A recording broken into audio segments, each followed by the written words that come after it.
Olá, tudo bem com você? Vamos estudar a Bíblia juntos? O tema é a rebelião de Corá e as bênçãos para seus filhos. O texto se encontra em Números capítulo 16, do verso 1 até o capítulo 17 e o verso 13. Está bem? Nós vamos dividir em duas partes. A primeira parte vamos tratar da rebelião desse líder, do grande líder Corá, e as consequências também de seus atos. Em seguida, no próximo bloco, nós vamos tratar das bênçãos dos filhos de Corá por não seguir o caminho de seu pai. Está bem assim? Há um adágio que diz: tal pai, tal filho. Em via de regra, este provérbio tem verdade, porque os filhos tendem a seguir os passos dos pais. E não é por acaso que Provérbios 22, capítulo 22, destaca, ensina a criança no caminho em que deve andar. E quando envelhecer, não desviará deste caminho. Entretanto, os filhos de Coré, ou Corá, como dizem algumas traduções, uma diz Corá, outra Coré, mas os filhos de Corá, nós percebemos que eles não seguiram o caminho de seu pai. Ao repassar a trajetória do povo de Israel, do Egito até Canaã, descobrimos que a nação se metia em dificuldades. Quando? Toda vez que resistia à liderança daqueles a quem Deus escolheu, no caso Moisés e Arão. E Deus também sempre procurava edificar a fé dos israelitas, como a nossa, colocando às vezes em situações de prova. Você concorda? Contudo, mais do que depressa, alguns líderes, alguns elementos de liderança se rebelavam contra Moisés e Arão e culpavam-os, por estar trazendo dificuldade a eles. Nós devemos lembrar que Deus sempre permite as provas para nos fortalecer, mas o diabo manda as provas para nos abater. Você está entendendo? Entretanto, há uma outra pergunta. Quem foi Corá?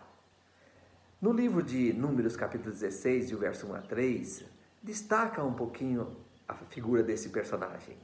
E também um grande historiador judeu da antiguidade, Flávio Joséfo, diz que Corá e seus seguidores eram homens respeitados pela grandeza, pela grande riqueza que possuíam.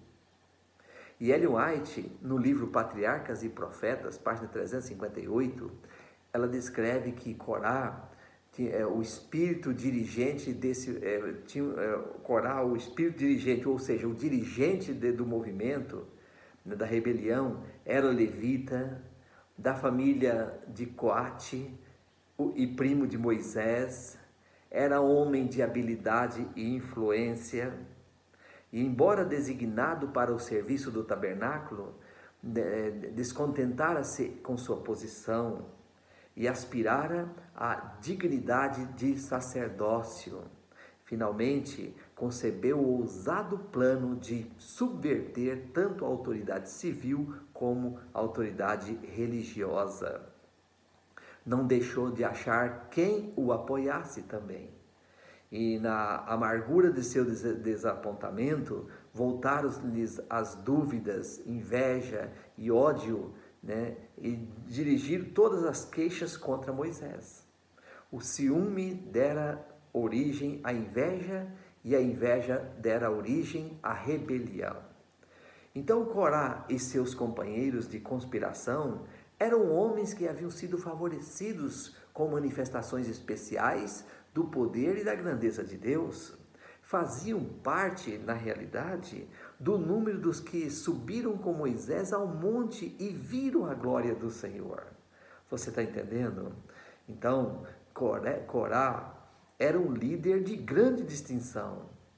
Inclusive, ele conseguiu o apoio de 250 varões de renome de outras tribos para que pudesse participar de sua rebelião. Por isso, em Números capítulo 16, os versos 5, 11, 16 e 40, esses textos destacam que Corá e seu grupo, isto mostra a tamanha influência desse líder de Corá.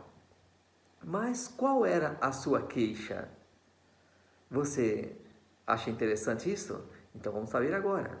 A queixa pública de Corá era que Moisés e Arão estavam monopolizando as coisas e não estavam dando ao povo a oportunidade de participar das decisões. E dizia, afinal, o Senhor habita em todo o acampamento, e todo o povo era um reino e sacerdote, inclusive está lá em Êxodo 19, 3 a 6. Portanto, dizia Corá, quem era Moisés e Arão para se acharem melhores do que o restante dos israelitas? Quem eram eles? Mas havia um motivo oculto. Qual era o motivo oculto dessa queixa? Corá desejava que os levitas tivessem os mesmos privilégios que Arão e seus filhos. Portanto, Corá não se contentava em ajudar os sacerdotes, ele queria ser sacerdote também. E então concluíram: todos os fracassos que o povo teve na jornada deveriam ser atribuídos a Moisés, e a sua exclusão de Canaã foi em consequência da má administração desse líder e de Arão também. Então, se Corá fosse o seu dirigente, ou estivesse dirigindo, e os animasse, a ir se ocupando com suas boas ações, em vez de estar reprovando pecados, teria uma jornada muito mais pacífica e próspera. Em vez de estarem vagueando de um lado para o outro no deserto, e poderia seguir diretamente para a terra prometida, caso assim. Então alimentavam um ódio contra os homens que Deus havia designado e uniram-se a fim de resistirem à autoridade. Será que em nossos dias não existem pessoas assim, afrontando a liderança, usando aquela expressão: se há um líder na igreja, eu sou contra?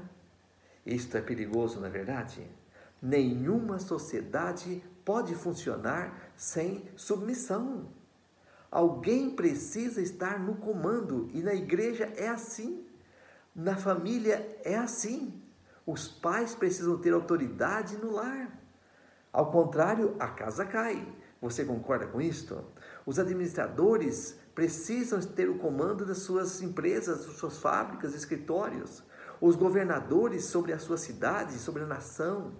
E assim Deus havia escolhido Moisés para ser o líder de Israel e Arão para ser o sumo sacerdote.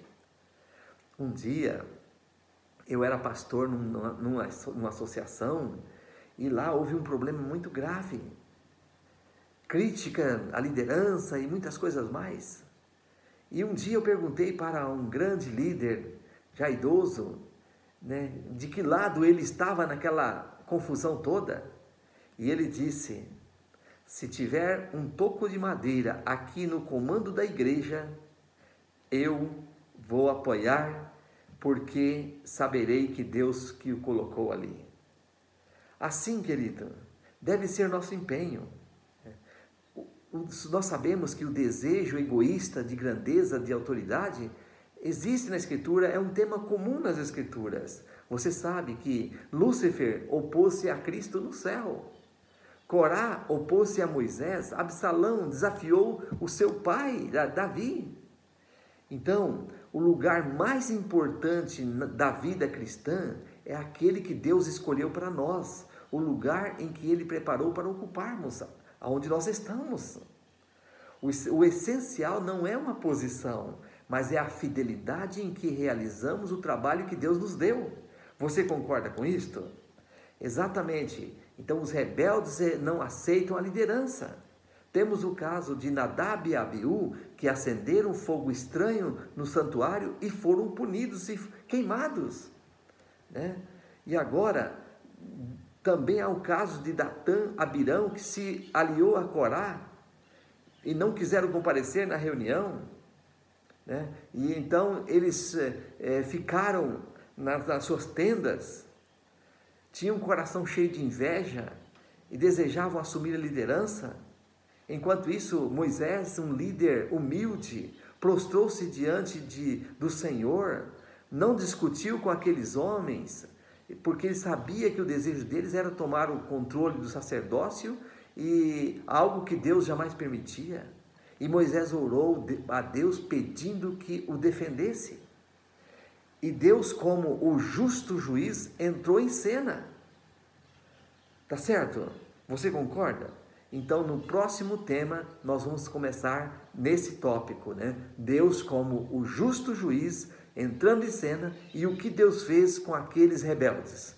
Deus pode também hoje punir aqueles que afrontam a sua igreja, o seu ministério. Você concorda com isso? Que Deus lhe abençoe, que possamos estar firmes nesta obra, nesta fé, nesta igreja, fazendo ou cumprindo o propósito divino, com humildade, com resignação e com determinação. Que Deus abençoe a você nesse empenho.